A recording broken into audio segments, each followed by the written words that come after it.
Nós estamos de luto. O Messias morreu. Aquele que acreditávamos ser o Cristo agora está morto. Nós tínhamos tanta esperança que ele seria o grande Salvador de Israel, mas já se passaram alguns dias e até agora nada. Não tem por que ficar. Alguns dos nossos estão pensando em voltar para casa. E eu vou também. O caminho para Emaús é longo. E aquelas mulheres estão nos deixando confusos. Elas falaram que não encontraram seu corpo no túmulo e que um anjo disse que ele está vivo. Vivo como? Vivo onde? O jeito é voltar para Emaús. Pode ser apenas especulação. A vida precisa continuar, mas continuar de que jeito agora?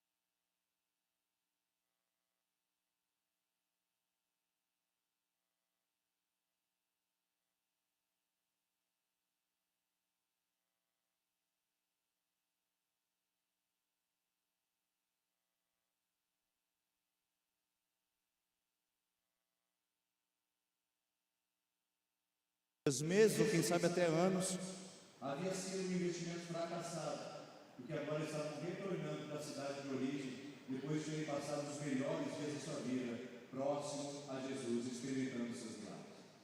Portanto, essas narrativas da frustração desses discípulos, na verdade, expõem a realidade que muitos de nós ainda estamos vivendo em nossos dias.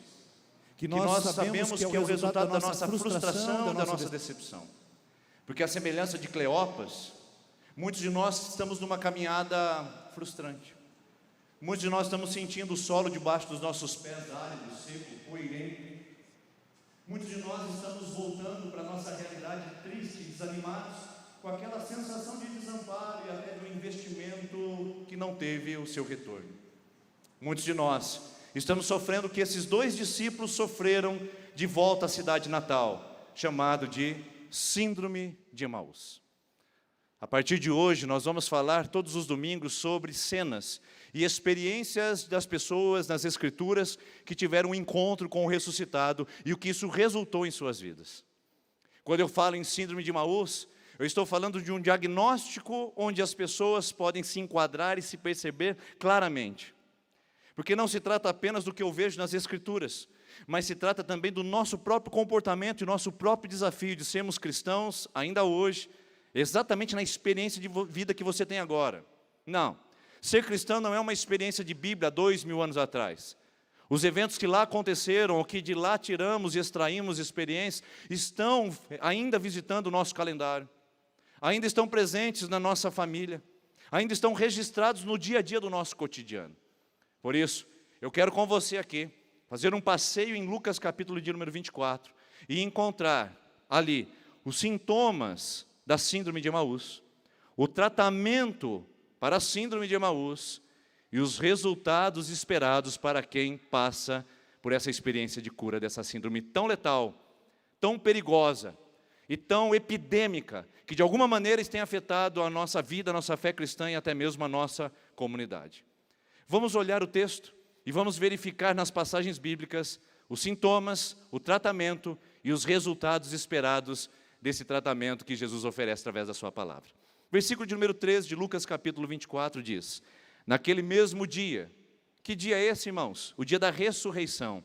Eles saíram cedinho, receberam uma notícia de que Jesus não estava no túmulo.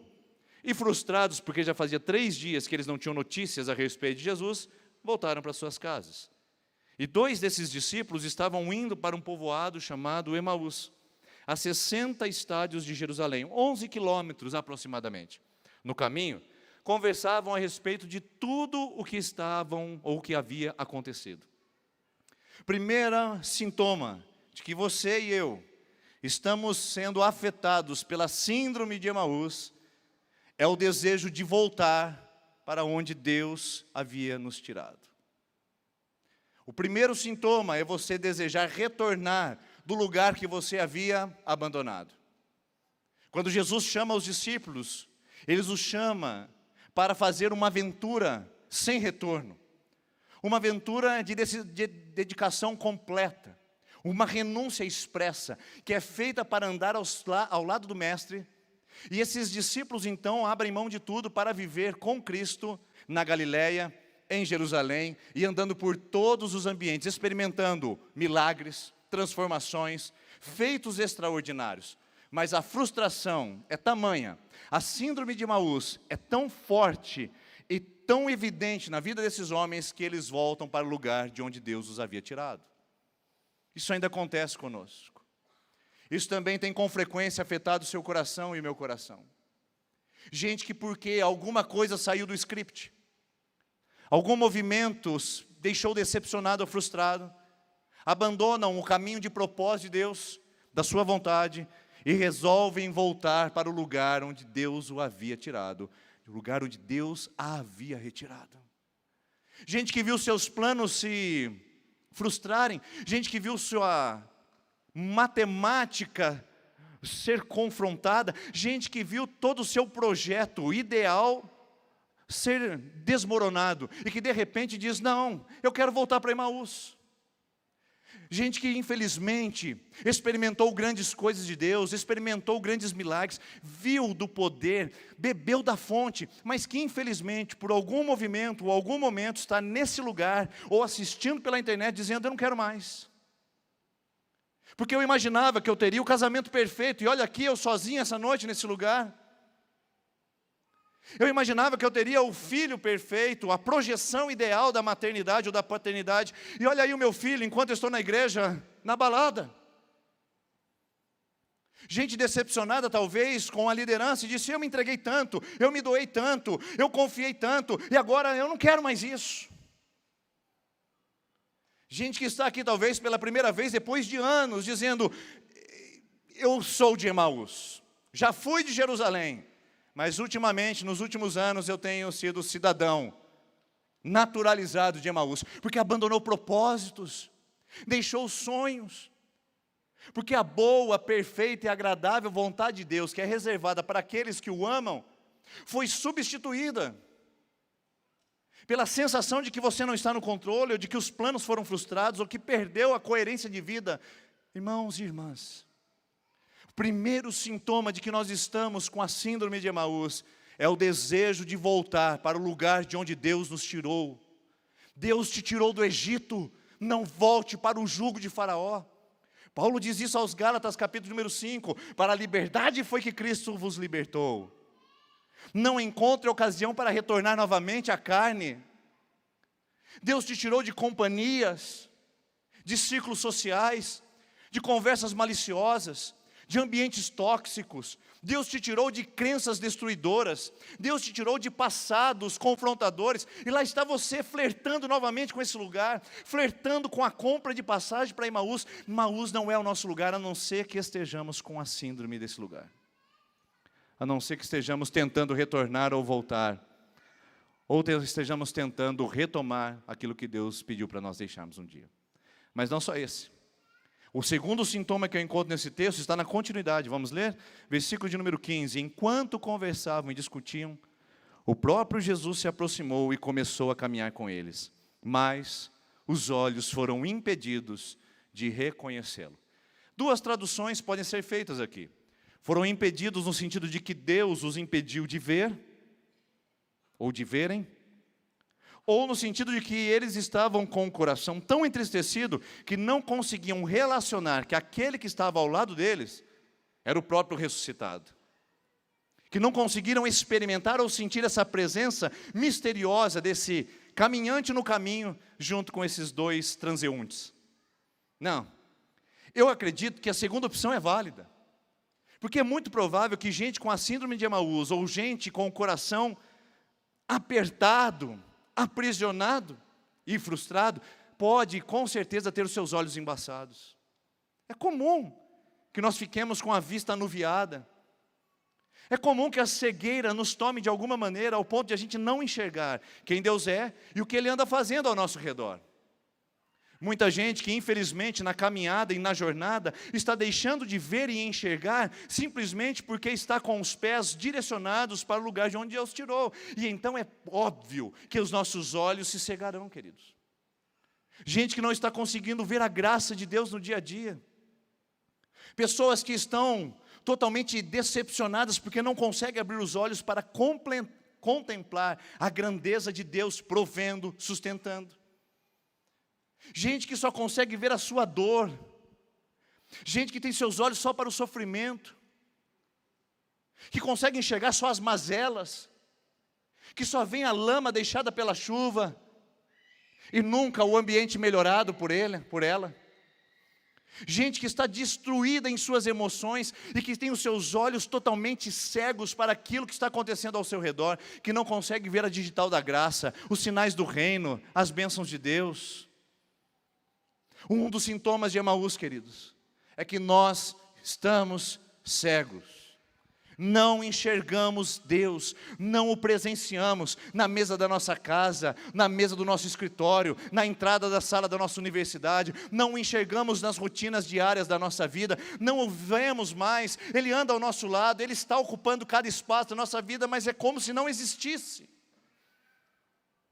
Gente com a síndrome de Emaús pergunta, será que Deus está me vendo? E eu tenho certeza que eu falo com gente aqui essa noite que fez essa pergunta essa semana, dizendo, Deus me vê? Deus está ciente disso que eu estou vivendo na minha casa, no meu casamento? Deus está enxergando essa dor profunda que está tocando a minha alma? Deus viu esse diagnóstico médico que eu peguei? Deus está consciente? Pois é, a cegueira deixada pela síndrome de Emaús nos impede de enxergar e ver a mão, o cuidado, a provisão e a vontade de Deus na nossa vida. Esse é o segundo sintoma. Mas tem mais um sintoma que aparece ainda na caminhada. O texto continua dizendo que quando Jesus vem, se coloca ao lado deles, e eles não conseguem enxergar, Jesus começa a conversar. E pergunta, o que vocês estavam falando no caminho? Eles dizem, a gente está falando do Nazareno. Foi um homem bom, poderoso em obras, e ele ressuscitou, ele morreu e nós não temos mais notícias do que aconteceu. Então Jesus começa a travar uma conversa com esses homens, e olha só o que acontece, versículo de número 20, eles dizem, os chefes dos sacerdotes e as nossas autoridades o entregaram para ser condenado à morte e o crucificaram. Contudo, nós esperávamos que era ele quem traria a redenção a Israel, e hoje é o terceiro dia desde que isso tudo aconteceu. Você consegue ver a frustração? Você consegue ver uma narrativa deprimente aqui? A gente estava muito empolgado em andar com Jesus, mas de repente, nós vimos que o nosso investimento de tempo não nos retornou o que esperávamos. Na verdade, a culpa de tudo isso são os sacerdotes, ou melhor, a culpa é dos sacerdotes, e a responsabilidade é das autoridades. Uma das características da síndrome de Emaús é que nós terceirizamos a frustração da nossa expectativa. Nós terceirizamos a frustração da nossa esperança. Esses homens não conseguiam mais nutrir esperança. Eles estavam voltando para Emaús totalmente desanimados, em frangalhos na alma, porque haviam colocado a sua esperança no lugar errado, e terceirizam isso dizendo, é o templo, é o palácio. O templo fez isso conosco. Os sacerdotes, você está vendo o texto bíblico aí em destaque? Os sacerdotes são os representantes do templo. E foram eles que levaram Jesus à crucificação. Quantos de nós temos a mesma desculpa? Quantos de nós usamos o mesmo argumento para voltar para Emaús? Pastor, desculpe, eu estou voltando para Emaús porque o pessoal do templo não cumpriu o que deveria. A religião está corrompida. A liderança está comprometida. O templo não está cumprindo com as suas responsabilidades ou a sua tarefa. E então o que nós fazemos? Culpamos o templo. E achamos que é o templo, a religião, o responsável de trazer tudo que nós precisamos para a nossa vida, de corresponder a todas as nossas expectativas. Então nós projetamos ao pastor ideal, ao pregador fenomenal, à igreja projetada para ser perfeita, as relações de comunidade projetadas para não trazerem dores ou conflitos, e de repente, quando alguma coisa acontece, a nossa marcha se volta para Emaús, nós dizemos, a culpa é do templo. Quanta gente aqui decepcionada com a igreja, com líderes, com a instituição cristã, e não consegue ter uma esperança na vida, não consegue ver um amanhã diferente, não consegue enxergar uma provisão, não consegue enxergar a graça de Deus, não consegue enxergar a bênção da eternidade, não consegue se relacionar com o mestre dos mestres, simplesmente porque a dor e a frustração com a religião e com o templo é tão grande que bloqueia todo acesso à esperança. Mas também tem uma outra coisa que parece ser mais antiga do que eu gostaria que fosse. Eu achei que fosse um fenômeno da pós-modernidade. Eu achei que fosse o grito estrangulado de gente ingênua ou infantil. Mas a verdade é que é mais antigo que a gente imaginava. É a esperança projetada no sistema de governo. Esses homens usam a palavra autoridade. A palavra nesse texto em grego significa aqueles que são instituídos de poder de governo. Roma, irmãos. Esses homens estão frustrados o suficiente para dizer, na igreja nós não temos apoio que gostaríamos. E quando a gente achou que o governo ia tomar cuidado com isso, eles lavaram as mãos e crucificaram o nosso Jesus. Foi Roma que crucificou o nosso mestre. A culpa é de Roma. Eu não consigo ter esperança para o futuro porque a culpa é do Lula. A culpa é do Bolsonaro.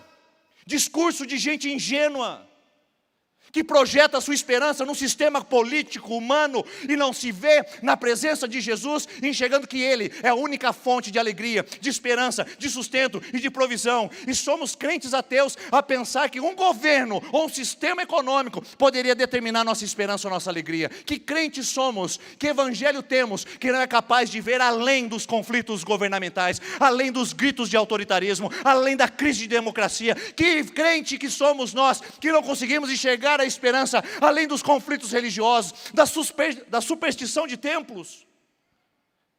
Que evangelho é esse que não se sustenta quando a religião grita mentiras e quando o governo expõe calúnias?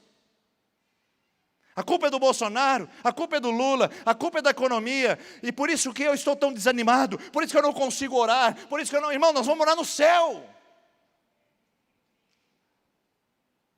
E se nós não conseguimos nos preparar, nos projetar para isso, Paulo disse em primeira carta de Paulo aos Coríntios, capítulo número 15, versículo número 19, se a nossa esperança em Cristo se reduz somente a essa terra, nós somos mais miseráveis que todos os homens. Irmãos e irmãs, às vezes eu me sinto miserável, por achar que a religião teria que trazer todas as respostas para eu ter esperança. Por achar que o sistema de governo deveria trazer todo o sustento para eu ter algum tipo de esperança.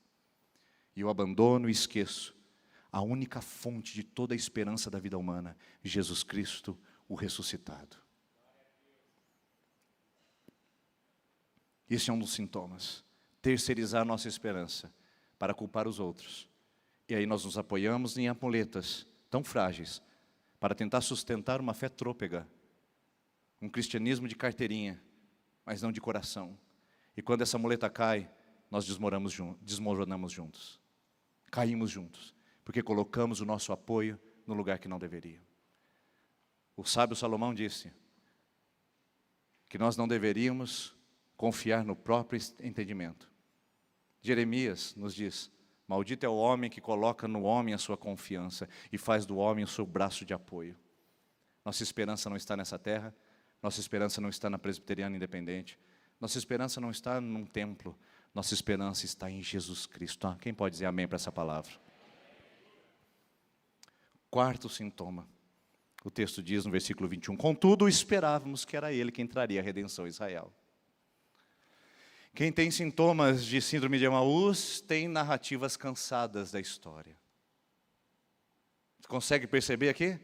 nós imaginávamos que Ele traria a esperança a Israel. Que era Ele, que traria a redenção para nós.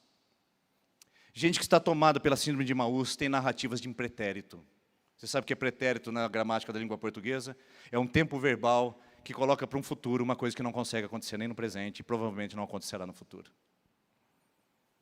O pretérito, você pega um evento de expectativa do passado e traz para o futuro como se nunca fosse acontecer. Então, seu amigo diz assim, eu iria na sua casa, você pode esperar que ele não vai mais. É pretérito. O jovem chega em casa e diz, mãe, eu teria tirado 10 na prova. Você já sabe que não tirou.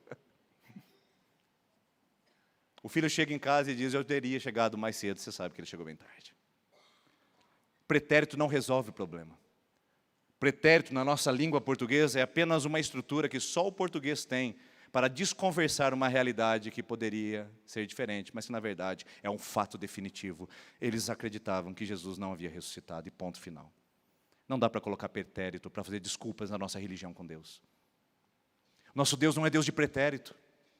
Não é Deus que um dia iria, ou que poderia, ou que faria. O nosso Deus é o Deus de presente, é o Deus que faz, é o Deus que toma em suas mãos. Deus é um Deus de passado, é um Deus que fez. Deus é um Deus de futuro, é o Deus que fará. Hebreus 13:8 diz, o nosso Deus é o mesmo de ontem, de hoje e de eternamente. O nosso Deus não tem pretérito. O que Ele foi, o que Ele é, o que Ele será, é sempre estável, confiável. Por isso não faça narrativas cansadas de um Deus que você não vive mais, que não tem esperança mais o suficiente. Contato demais com Emaús, só olhos cegos demais por causa da frustração. Expectativas frustradas demais por causa do templo e do governo. E narrativas cansadas demais, porque não tem história nova para ser contada. Só tem história embolorada, empoeirada, vencida nas prateleiras. Por isso, a palavra de Deus para o nosso coração é que nós temos sintomas da síndrome de Emaús. Eu sei que você tem, porque eu também os tenho. Mas como a gente vai no médico, e o médico não fica só em sintomas, ele também tem que trazer o prognóstico, não basta o diagnóstico, tem que haver o prognóstico. Você imagina que você vai no médico, e aí o camarada começa a falar para você, olha, isso aqui é sintoma disso, esse sintoma também, esse sintoma. Isso aqui, você está certamente com essa doença. Tchau, Deus abençoe, vai embora. Já pensou, o que você faz ao sair de um consultório médico, o cara só deu o diagnóstico? Você liga para o Pax. Fala, eu quero fazer o plano funerário, que eu tenho poucos dias de vida. Só tratar sintomas não resolve, você está em busca de diagnóstico, mas também de prognóstico. E sim, tem prognóstico, queridos. Tem tratamento para a síndrome de Emaús. Glória a Deus. E quem faz esse tratamento é Jesus no próprio texto. Quer ver? Na caminhada, na jornada, Jesus começa a ter um diálogo com eles e começa agora a questioná-los sobre o motivo da frustração. E o tratamento aparece no versículo 25. Então Jesus disse a eles, como é que vocês custam a entender e como demoram para crer em tudo que falaram os profetas? Não devia o Cristo sofrer essas coisas e entrar na sua glória? E então, começando por Moisés e todos os profetas, explicou-lhes o que constava a respeito dele nas Escrituras. Tem um jeito de sair dos sintomas de Emaús, da síndrome, que nos ataca e nos aprisiona. É a palavra de Deus. Sem a palavra de Deus, irmãos, nós continuamos ainda com esses sintomas silenciados, camuflados e adormecidos na nossa alma. A gente pode até ir para uma conferência de avivamento no final de semana. Podemos trazer um dos pregadores mais importantes do Brasil para você estar aqui. Podemos fazer eventos e mais eventos para que as pessoas se avolumem nesse espaço. Podemos criar estratégias e podemos criar programas para que as pessoas estejam mais próximas da religião. Mas isso não muda o fato que se elas não forem expostas à Bíblia, nada acontecerá nos seus corações. Jesus começa em Moisés, E termina em Malaquias, explicando que ele deveria sofrer e eles deveriam crer na ressurreição, e que o que estava acontecendo não era um acidente de percurso, o que estava vindo não era um problema de coincidências, o que estava acontecendo não era algo desproposital, o Cristo deveria morrer na cruz do Calvário. Irmãos, o que nós estamos carentes nos nossos dias é de Bíblia. Gente que quer olhar para as Escrituras e dizer: eu quero beber delas. Eu não peço que você acredite em mim, eu peço que você acredite na Bíblia. E se eu estou contando ou comentando alguma coisa longe das Escrituras, você pode sim me confrontar. E eu não quero que você acredite na palavra de nenhum dos pregadores que subam aqui, desde os pastores até os convidados. Verifique na sua Bíblia se é como é. Porque não há cristianismo saudável sem exposição à Bíblia, às Escrituras. Não há crença em Jesus sem exposição a quem Ele é, ao conhecimento de quem Ele é. E quem Ele é está na palavra. Não está na revelação de um pastor que chegou e disse: eu tive uma revelação do alto. Não está no testemunho do irmão que falou: olha, eu subi ao terceiro céu e tive uma revelação dos anjos e trouxe uma nova doutrina. Sem Bíblia, irmãos, tudo é fábula. Sem Bíblia, tudo é mentira, engano, engodo. Uma cambada de embusteiros, usando da sua oratória, usando dos seus recursos homiléticos, usando da sua retórica, para convencer pessoas sem a Bíblia na mão. Um cristianismo frágil, que coloca as pessoas para Emaús, é resultado de um cristianismo sem Bíblia, sem palavra. Por isso se matricule na academia bíblica. Coloque a Bíblia ao lado da sua cama. Seja o primeiro movimento do seu dia ver a sua palavra e não a sua rede social. Gaste mais tempo compartilhando versículos na sua rede social, ao invés de fazer comentários inapropriados sobre política.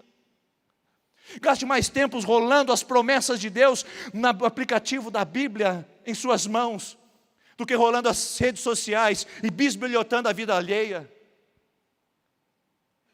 Irmãos, se não formos para a Bíblia, podemos aumentar o número de cadeiras aqui, como temos aumentado, mas continuaremos com gente em caminho para Emaús. Eu não sou pastor de gente que está andando para Emaús, irmãos. Essa igreja não é uma igreja que favorece e diz: tudo bem, vá para Emaús. O importante é que você volte domingo que vem. Não é importante que você volte domingo que vem. O importante é que você volte para a presença de Cristo. E se voltar para a presença de Cristo é voltar para a sua igreja, onde você saiu e não deveria ter saído.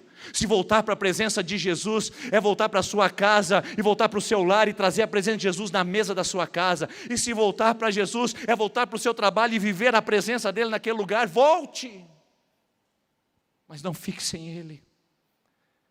Não fique sem a palavra.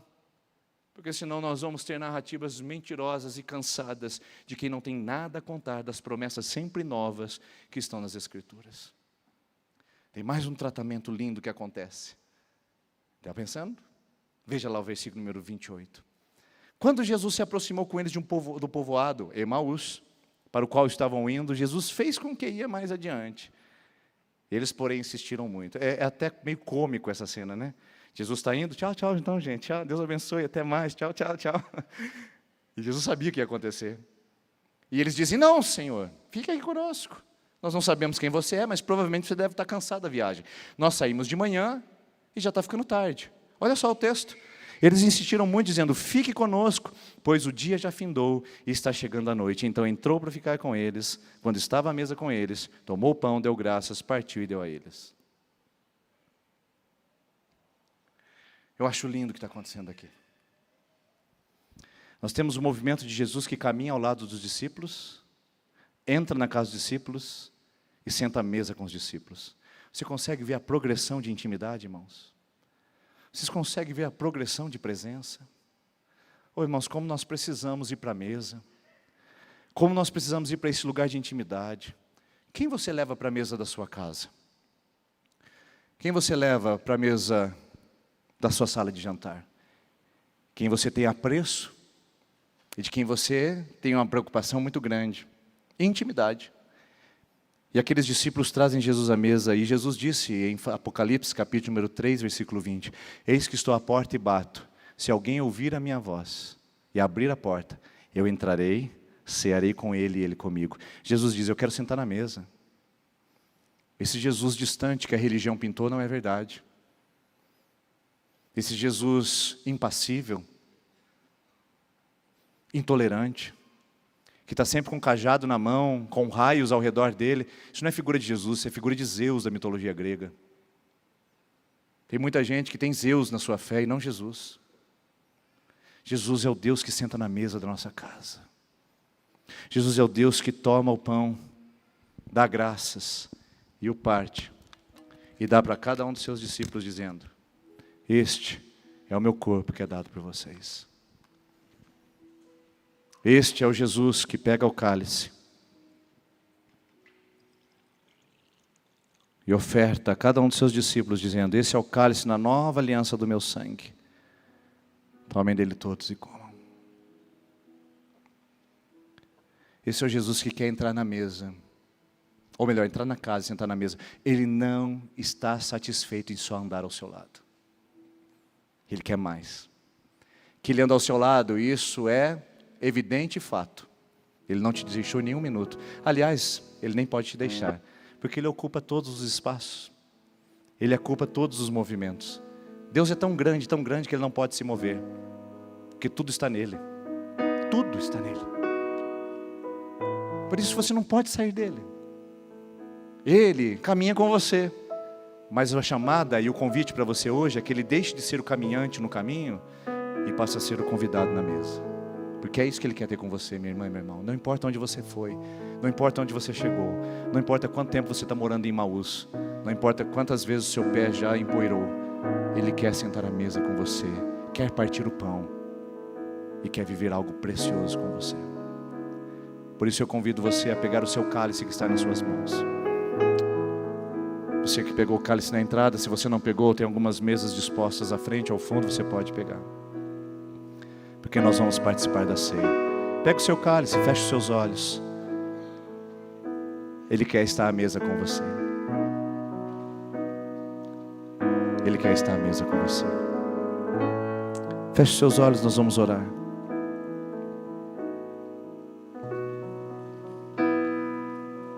Senhor Jesus,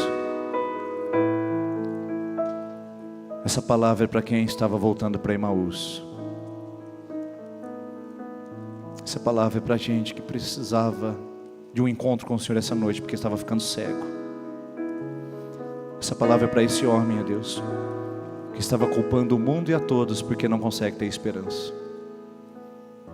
Essa palavra é para quem está com narrativas do passado e cansada, que não consegue ver o Senhor mais no dia a dia e não consegue ver o novo do Senhor.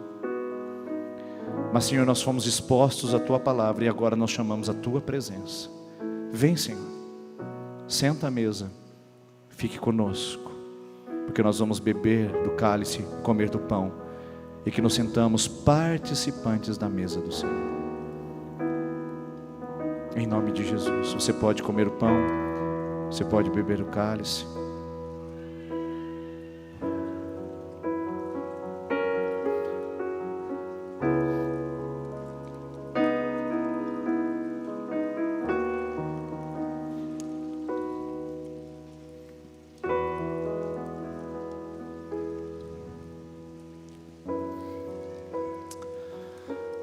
Vai abrindo os olhos, Senhor, nessa noite.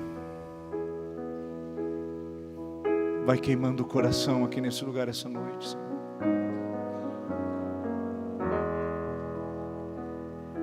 Vai enchendo de fé novamente, recuperando a esperança, Senhor, com a Sua presença, que é no nosso meio e está aqui. Nós podemos sentir a Tua presença, Jesus Cristo, nosso Senhor.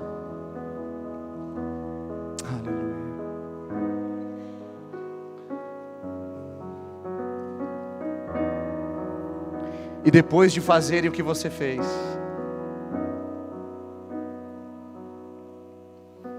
e depois de participarem do que você participou aqui essa noite, o texto diz que houve a reabilitação. E agora eu chego no terceiro e último: os resultados esperados. Sintomas, tratamentos e resultado. E os resultados esperados aqui começam no versículo de 31, que diz: então os olhos deles foram abertos e reconheceram, e ele desapareceu diante deles. Um texto que começa com olhos fechados e termina com olhos abertos, porque no meio desse caminho aconteceu algo extraordinário. Um texto que começa com discípulos cegos e termina com discípulos atentos, porque no meio do caminho aconteceu algo extraordinário. Eles encontraram o Jesus ressuscitado. Eles encontraram o Jesus que o apóstolo Paulo diz em 2ª carta ao Timóteo, capítulo número 2, versículo 8. Lembre-se sempre de Jesus, o ressuscitado dentre os mortos. Não, irmãos, eles não encontraram o Jesus humano. Eles não encontraram o Jesus militante das causas da minoria. Eles não encontraram o Jesus de Hollywood. Eles não encontraram o Jesus coach. Eles não encontraram o Jesus da religião. Eles encontraram Jesus da ressurreição. E não há como abrir os olhos se não encontrarmos Jesus ressurreto. O Jesus de mentirinha, o Jesus de faz de conta, o Jesus para atender o apetite de uma geração totalmente desviada da palavra. Não é o Jesus que abre olhos. Ele te enfileira nas cadeiras da igreja, ele te coloca dentro de um templo, ele te oferece uma certa novalgina espiritual para anestesiar a sua dor, mas o seu coração ainda continua longe dele. É só o Jesus ressurreto que transforma famílias, que transforma homens, que transforma mulheres, que transforma meninos em gente de Deus. É só o Jesus ressurreto que transforma uma comunidade de gente diferente, do mais pobre ao mais rico, em uma comunidade de santos que estão caminhando para a eternidade. É só o Jesus ressurreto. Não é a manipulação humana, não é a estratégia do pastor, não é a habilidade técnica da igreja, é o ressurreto entre nós. É só o Jesus ressurreto que é capaz de abrir os olhos de gente que está caminhando cegamente.